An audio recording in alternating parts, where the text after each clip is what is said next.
Telefonzell. Ich kann mich noch gut an Tien erinnern, da gäb da noch kein Ägersnacker, kein Smartphone und so nienmotschen Kram. Wen unterwegs oder auf Tour und wollt zu Hus anroben, dann ging dat alles Söken los. Wo steht denn in der Nächte ein Telefonzell? Und hein denn endlich so'n Ding gefunden, dann wär dat Söken noch lang nicht vorbei. Nee, dann ging dat Söken noch Lütgeld los, damit in den Telefonkasten noch durch die Fodern kon. Und Lütgeld wär ein Obsbeten. Da wär nix mit telefonieren. Als wir uns dann belütten an dat Lütgeld in de Taschen wend han, da gibt dat mit eins, weil wat ganz nie is. Revolutionär so zu sagen. Die Telefonkort wär born.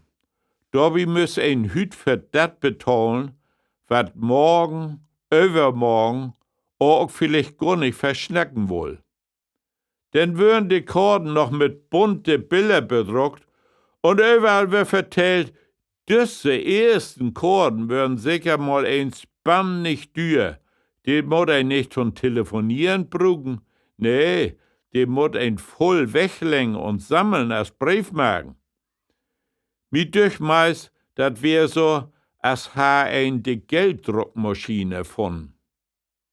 Ich will aber von Beleefdes mit Telefonus vertellen, weil ich mal in Kiel mit mag hef.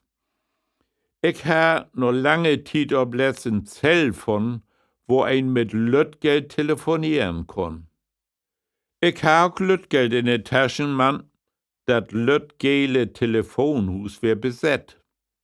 Ein älterer Mann wär binnen ans Snacken und ein Jungmann sind dafür und töf, wat dem Mann binnen mit der Telefonieren endlich klar wär. Der junge Mann lebt nur am meist das teinte Mal im de Zell rum. Hat wohl bannig hild und bös illig. Man der langweilige Kerl do bin, der wohl dich zu Ende kommen und kick kommod ich ut de Zell ruht. Irgendwann hat aber nur der Töfmann die Schnut voll. Rät die Zelldür oben und brüllt der Mann in de Zell an. Wollt Sie hier irgends noch länger snacken? Da tue ich nun meist an halb Stunden. Andere Lüd wird doch auch noch mal telefonieren. Der da bin bleib aber ganz ruhig. Ich hör ihm noch andern. Junge Mann, nun regen sich doch bloß nicht so ab. Ich hef noch nicht ein einziges Wort snack. Ich telefoniere nämlich mit mi Frau.